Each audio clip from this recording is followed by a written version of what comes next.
Deep space, near the edge of known galaxy, the story opens with the massive galactic empire fleet moving through space. Commander Vex stands on the bridge of the flagship Dominion, watching hundreds of warships spread across the void. The fleet stretches for miles in every direction. Battleships, cruisers, destroyers, and support vessels. Each ship gleams with advanced alien technology. Vex feels proud as he surveys his armada. This is the largest military force ever assembled by the Empire. Their mission is simple: expand into the Outer Rim territories and claim new worlds for the Emperor. No species has ever challenged the Empire's might, and none ever will. The fleet's sensors detect a small, unknown vessel approaching from the darkness. It appears to be alone, just one ship against their mighty armada. The bridge. Crew laughs at the foolish aliens who dare to face them. Vex orders his communications officer to send a surrender demand. Unknown vessel, you are facing the Imperial Grand Fleet. Surrender immediately or be destroyed. The response comes in broken galactic common. This is Captain Reed of the Human. Vessel Defiance, you are entering human space. Turn back now. More laughter fills the bridge. One ship, one tiny, primitive-looking craft. Vex studies the alien vessel on his screens. It's much smaller than even their escort ships, with strange, angular armor and unfamiliar weapon systems. The humans must be either very brave or very stupid. Captain Reed, Vex responds, you face over 500 warships. Are you insane? No, comes the calm reply. Just human. Vex decides to make an example of this arrogant species. He orders a single destroyer to eliminate the human ship. The destroyer Vengeance breaks formation and moves toward the small human. Vessel, its weapons charging. But as the destroyer closes in, something unexpected happens. The human ship doesn't flee or beg for mercy. Instead, it accelerates directly toward the much larger alien warship. The bridge crew watches in shock as the tiny vessel opens fire. The human weapons are unlike anything they've seen. Instead of standard energy beams, streams of metal projectiles tear through space at incredible speed. The destroyer's shields flicker and fail under the assault. Hull breaches appear across its surface as the strange kinetic weapons punch through. Armor like paper. Within minutes, the destroyer Vengeance is a burning wreck, drifting helplessly in space. The human ship circles around for another pass, its guns still blazing. The proud Imperial warship explodes in a brilliant flash. The bridge of the Dominion falls silent. How could one small ship destroy a heavy destroyer so easily? Vex stares at the tactical display, unable to believe what he's seeing. His officers exchange worried glances. Sir, the sensor operator reports, we're detecting more contacts. Multiple human vessels approaching from different vectors. Vex's confidence begins to waver as dozens of new ships appear on his screens. Each one is roughly the same size as the first human vessel, but their formations are tight and disciplined. These aren't random pirates or raiders. This is a coordinated military response. How many? Vex asks ... 50 ... 60. The count keeps rising, sir. They're spreading out to surround us. Captain Reed's voice crackles over the communications again. Commander, I gave you a chance to leave peacefully. Now you're facing the 3rd Human Defense Squadron. Last warning, retreat or face the consequences. Vex looks at his massive fleet, and then at the small human ships taking positions around them. Even outnumbered 10 to 1, something about the humans' calm confidence unsettles him. The way they destroyed his destroyer so effortlessly suggests their weapons are far more advanced than they appear, but the Empire has never backed down from a fight. Vex has his reputation to consider, and the Emperor's orders are clear. He cannot show weakness before these unknown aliens. All ships, battle stations, Vex commands. Prepare for full assault. We'll show these humans what happens when they challenge the Empire. A massive fleet begins to move into attack formation. Hundreds of warships spread across space, their weapons powering up. Energy shields shimmer around each vessel as they prepare for battle. The human ships hold their positions, waiting. Captain Reed's final transmission comes through. So be it. Don't say we didn't warn you. As the Imperial fleet advances, Vex notices something strange. The human vessels aren't just sitting still. They're moving in complex patterns, constantly, shifting positions. Their formations are unlike anything in Imperial tactical manuals. The first exchange of fire is about to begin, but Vex has a growing feeling that his mighty fleet is about to face something far beyond their understanding. The human's confidence suggests they know something he doesn't. The battle for human space is about to begin. Asterisk, the same battleground.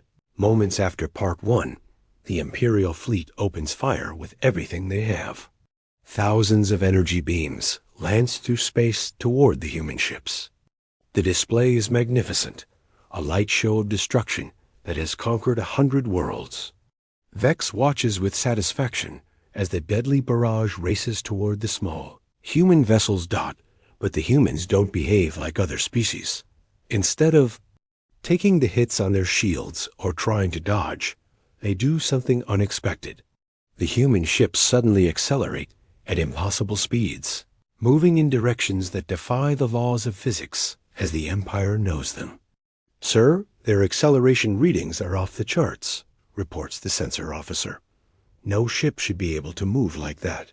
The human vessels weave through the energy barrage like dancers, their movements too fast and precise for the Imperial targeting systems to track.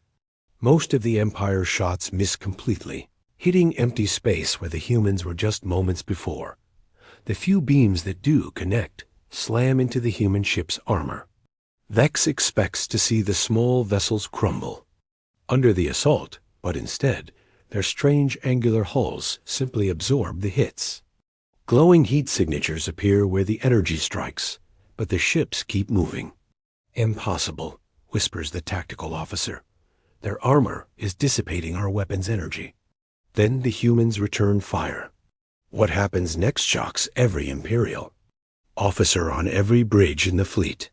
The human weapons aren't just projectiles. They're smart projectiles. Each round adjusts its path mid-flight, hunting down Imperial ships like living things. The kinetic rounds slam into the Empire's energy shields and punch straight through. The shields, designed to stop energy weapons, offer no protection against solid metal traveling at a significant fraction of light speed. Imperial ships begin taking catastrophic damage as the strange rounds tear through their hulls. Shields are useless against their weapons, reports the defense coordinator. The projectiles are going right through our barriers. Vex watches in growing horror as his formation begins to break apart. The destroyer Conquest takes a direct hit to its reactor core and vanishes in a nuclear fireball.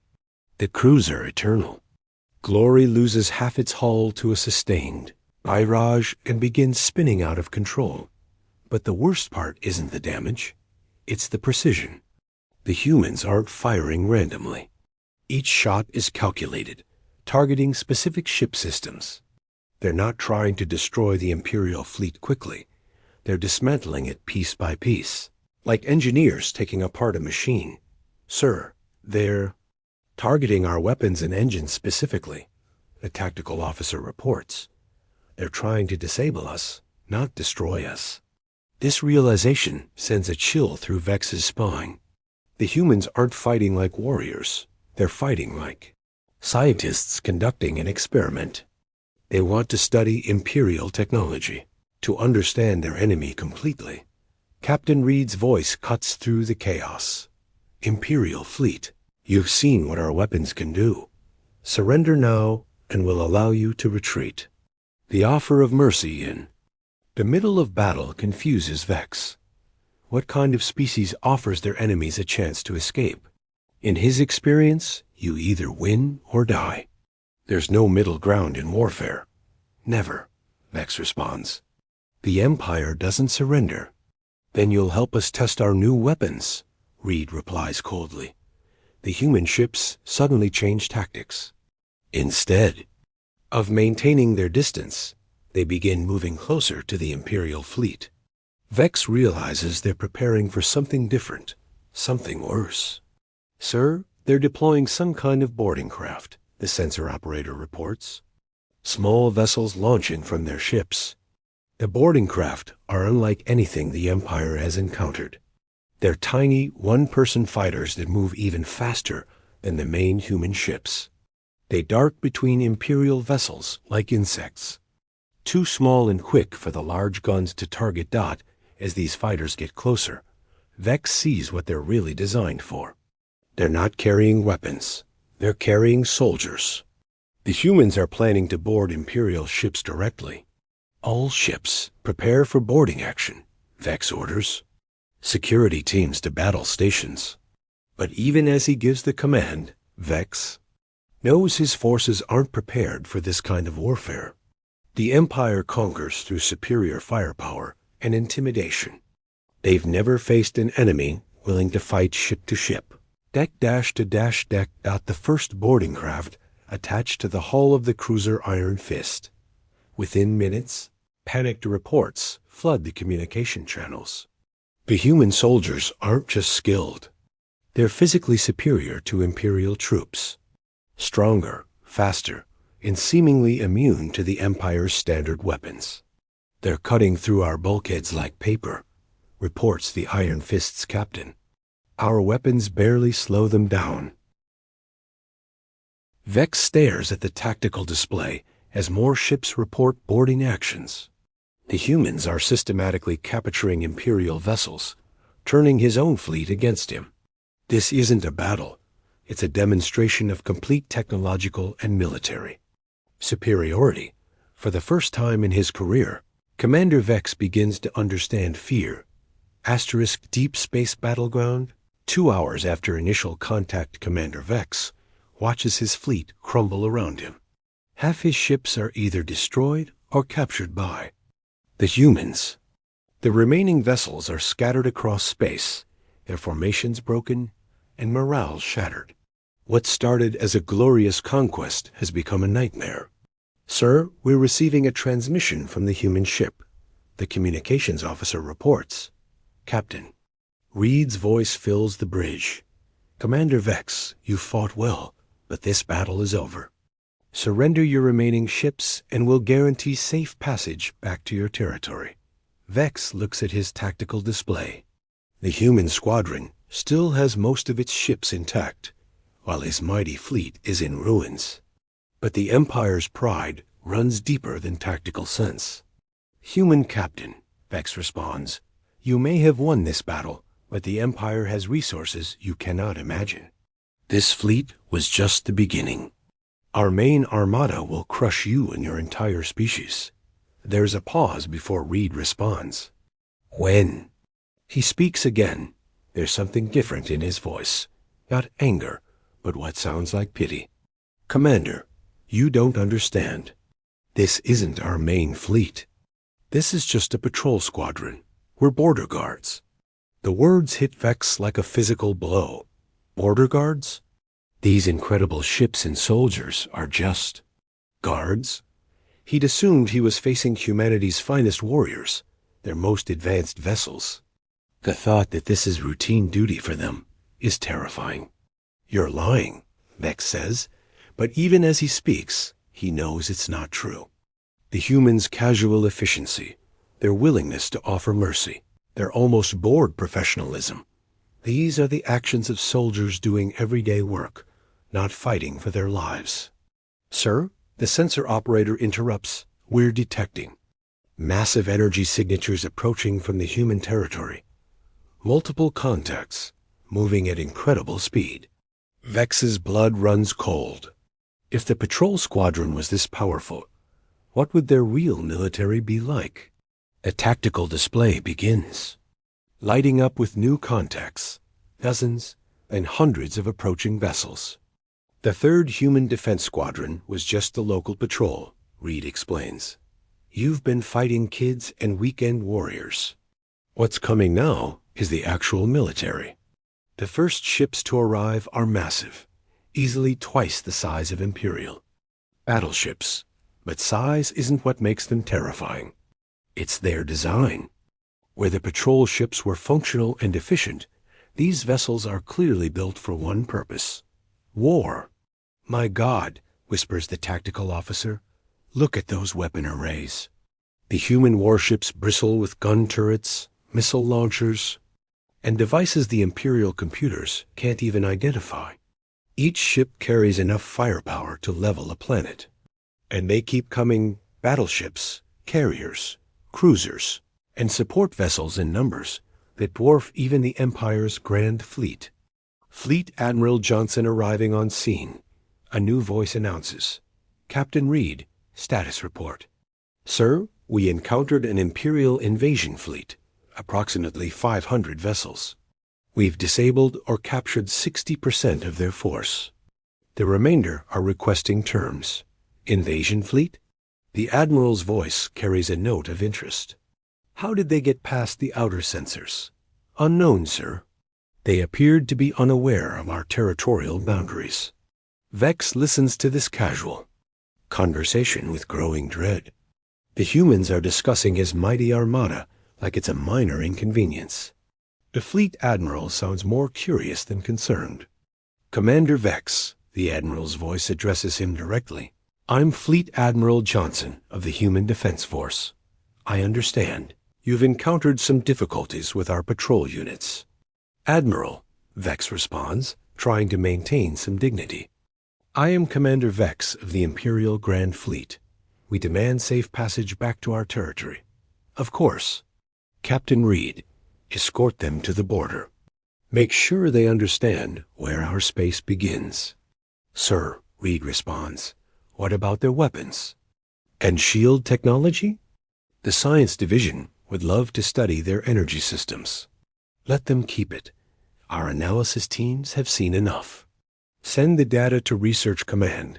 They'll want to update our defensive protocols. Vex realizes with horror that the humans have been studying his fleet throughout the battle. They weren't just fighting. They were learning. Every weapon fired, every shield activated, every tactical maneuver has been recorded and analyzed. Commander, Admiral Johnson addresses him. Again, you're free to go. But I strongly suggest you inform your Empire that human space is off limits. The next patrol might not be so patient. This isn't over, Vex responds, but the words sound hollow even to him. For your sake, Commander, I hope it is. You've seen what our border guards can do. You really don't want to meet our actual military.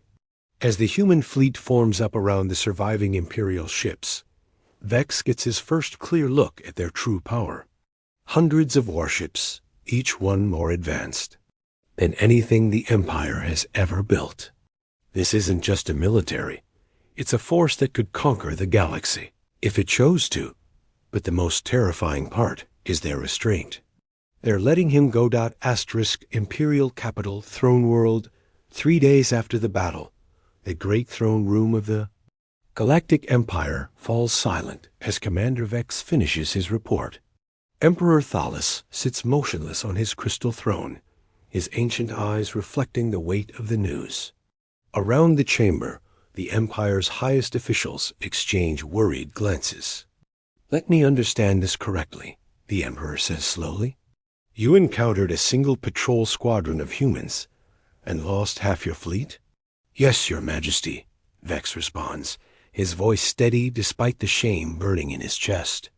Their weapons and tactics were completely unlike anything we've encountered. They didn't just defeat us, they studied us. Defense Minister Korak steps forward. Your Majesty, with respect, Commander Vex faced overwhelming odds. Perhaps if we send a larger force. Larger? The Emperor's voice cuts through the suggestion. Vex commanded 500 of our finest warships. The humans defeated him with 60 vessels. What exactly do you propose? Sending 5,000 ships to face 600? The throne room erupts in murmurs. The mathematical reality is stark. If the human patrol squadron was that effective, their main fleet would be unstoppable. But the Empire has never faced a military challenge it couldn't overcome through sheer numbers. Your Majesty, Admiral Kress interjects, perhaps we should consider negotiation. If the humans are willing to trade their technology, the Empire does not negotiate from weakness. Emperor Thalas responds coldly. We will find a way to defeat them. General Voss, the Empire's chief military strategist, approaches the throne. Your Majesty, I've analyzed Commander Vex's battle data. The humans' advantage lies in their kinetic weapons and superior mobility. If we could develop countermeasures, how long? The Emperor asks. At least 5 years, possibly 10. Their technology is centuries ahead of ours in some areas. The Emperor's expression darkens.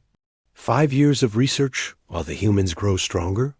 The Empire's expansion has been halted for the first time in millennia.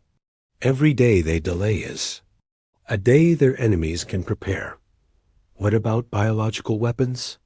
Suggests Science Minister Hex. If we could develop something specific to human physiology. We have no samples of human biology, Vex interrupts. They were careful not to leave any behind. Even their damaged equipment self-destructed. The Emperor stands slowly, his ancient form casting long shadows across the throne room. Show me the recordings again.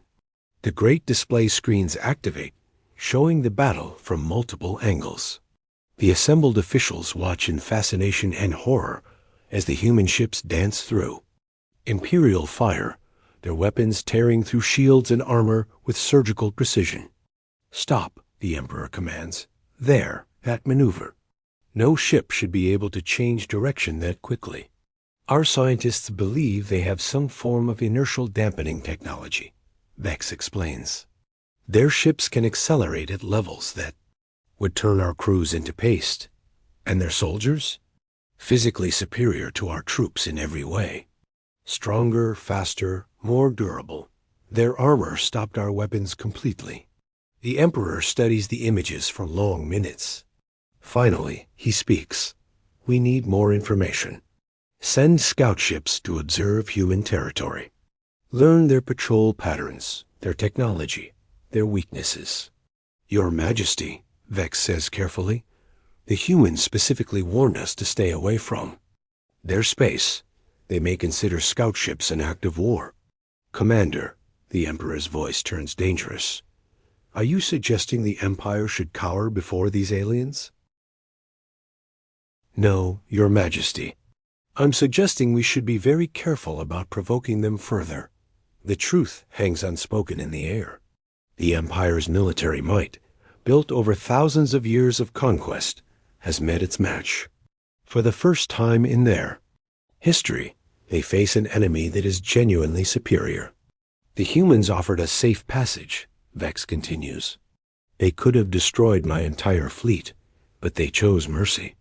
That suggests they prefer peace to war. Or they're weak, sneers General Voss. Perhaps they lack the stomach for real conflict. With respect, General, Vex responds. Nothing about the humans suggested weakness. They fought with the efficiency of a machine and the precision of a surgeon. They weren't angry or afraid. They were professional. The Emperor returns to his throne, his expression thoughtful. Professional soldiers are more dangerous than fanatics. Fanatics make mistakes. Professionals do not. What are your orders, Your Majesty? Asks Defense Minister Korax. Begin research into countermeasures immediately. Redirect our best scientists to study the battle data. And the Emperor pauses. Prepare defensive positions along our outer borders. The admission sends shockwaves through the room. The Empire building defenses? It's unthinkable. They are the attackers, the conquerors. They don't defend, they expand. Your Majesty, Admiral Kress says carefully, Surely you don't mean to. Abandon our expansion plans? Until we understand the humans better, we consolidate. No more ships enter their territory. No more contact unless absolutely necessary. As the officials file out to carry out their orders, Vex remains behind. The Emperor studies him with ancient eyes. Tell me, Commander, what do you think the humans want? I believe they want to be left alone, Your Majesty. They defended their territory, but they didn't pursue us. They had the power to destroy us completely, but they chose restraint. And if we leave them alone, then we coexist. The galaxy is large enough for both empires. The Emperor nods slowly. Perhaps, but empires that stop expanding begin dying. We will find a way to defeat them, Commander. We must. Asterisk Imperial Research Station Omega, 6 months after first contact DR. Hyole stares at the holographic display showing the wreckage of the destroyer Vengeance. Even after months of analysis, the human weapon technology remains largely mysterious. Every breakthrough leads to 10 new questions. The projectile composition is unlike anything in our databases, she reports to the assembled research team. The metal appears to be a composite of elements we've never seen before. It's impossibly dense, yet somehow maintains structural integrity at near light speeds. Chief Researcher Val nods grimly. And the guidance systems? Even more advanced. Each projectile contains what appears to be a miniaturized AI computer. It can adjust trajectory, penetrate defenses, and even select optimal target points based on ship design.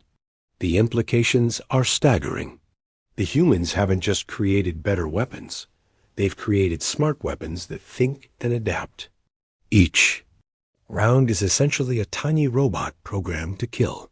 What about their ship designs? Asks military analyst Roth. Dr. High switches the display to show captured images of human vessels. The armor is revolutionary. It's not just strong, it's adaptive. Energy weapons actually make it stronger by redistributing heat across the hull. Only sustained kinetic damage can penetrate it. No wonder our energy weapons were useless, Roth mutters. The propulsion systems are equally impressive, Dr. Hall continues. They appear to manipulate space-time itself rather than using conventional thrust. That's how they achieve impossible acceleration without crushing their crews. The research team exchanges worried glances. The Empire's scientists have been trying to replicate human technology for months with limited success. They can understand the principles, but creating the actual technology requires materials and manufacturing techniques they don't possess. Status of our countermeasures? Asks Val. We've developed some improvements to our shields that might slow their projectiles. Dr. Halle responds, but stopping them entirely? That would require a complete redesign of our defensive systems. The meeting is interrupted by an urgent communication from the bridge. Dr. Halle, you're needed in the command center immediately. We have a situation. The research team hurries to the command center, where they find Captain Rex staring at the sensor displays with obvious concern. What's the problem? Dr. Halle asks. We've detected a human ship approaching our position, Rex responds. It's alone, but it's heading directly for our station. Are we in human space? No, we're definitely in neutral territory. But the ship is definitely human design. Dr. Halle studies the sensor readings. The approaching vessel is smaller than the warships from the battle, but it's moving with the same impossible speed and precision. Could it be a scout? Unknown. They're not responding to our communications. The tension in the command center is palpable. Everyone remembers the reports from Commander Vex's encounter. A single human ship destroyed an Imperial destroyer without difficulty. The research station has minimal defenses. Sir, the communications officer reports, the human ship is transmitting. Put it through. A calm voice fills the command center. Imperial Research Station. This is Dr. Park of the human science vessel Discovery. I'd like to request permission to come aboard. The request is so unexpected that Captain Rex is momentarily speechless. A human wants to visit an Imperial station. Voluntarily? Dr. Park, Rex responds carefully. You're in Imperial space. What's your purpose here? Actually, Captain, you're in neutral space. And I'm here because I understand you've been studying our technology. I thought perhaps we could discuss it. The offer hangs in the air like a trap. Is this a genuine scientific exchange or some kind of human trick? Captain Rex looks at Dr. Holly, who nods slowly. Permission granted, Dr. Park, but you'll be under escort at all times. Understood. I'm transmitting my shuttle bay requirements now. 20 minutes later, Dr. Park steps off a small human shuttle onto the station's docking bay. He's surprisingly ordinary-looking, middle-aged, wearing simple clothes, and carrying what appears to be a standard scientific tablet. Thank you for seeing me, Captain, Dr. Park says with a slight smile. I hope we can have a productive conversation. Dr. Park, Dr. Holly interjects, why are you here? Your people specifically warned us to stay away from human space. Oh, you have stayed away, Dr. Park replies. But you've been trying to reverse engineer our technology from battle debris. I thought I might save you some time. The admission is stunning. The humans know about the secret research program? How? We've been monitoring your research station for months. Dr. Park continues conversationally. Your scientists are quite skilled, but they're missing some fundamental principles. I thought perhaps we could help. Why would you help us understand your technology? Captain Rex asks suspiciously. Because knowledge shared is knowledge doubled. And because I believe we can avoid future conflicts through understanding. Dr. Hull steps forward. What do you want in return? Cultural exchange. Information about your empire, your history, your people. We're scientists, Dr. Hawley. We're curious about the galaxy and its inhabitants. And if we refuse, Dr. Park shrugs, then you continue your research and we continue watching. But you'll never understand our technology without understanding the science behind it. The offer is tempting and terrifying. Knowledge that could help the Empire compete with human technology, but at the cost of revealing Imperial secrets. Captain Rex realizes he's facing a decision that could change the course of the war. Asterisk. Imperial Research Station Omega, 3 days after Dr. Park's arrival DR. Hawley stares at the equations filling her laboratory screens, her mind struggling to process what she's learned. Dr. Park sits calmly nearby, sipping tea and watching her reaction with patient eyes. This is impossible, she whispers. According to these calculations, your ships should tear themselves apart. They would, Dr. Park agrees, if we didn't understand the underlying physics. The key is manipulating space-time at the quantum level. Your empire thinks in terms of brute force. Bigger engines, more energy. We think in terms of elegance. For 3 days, the human scientist has been systematically explaining concepts that revolutionize everything the Empire knows about physics. Not just their weapons and propulsion, but the fundamental nature of reality itself. Your people must be incredibly advanced, Dr. Hawley says. Not advanced, Dr. Park corrects, just different.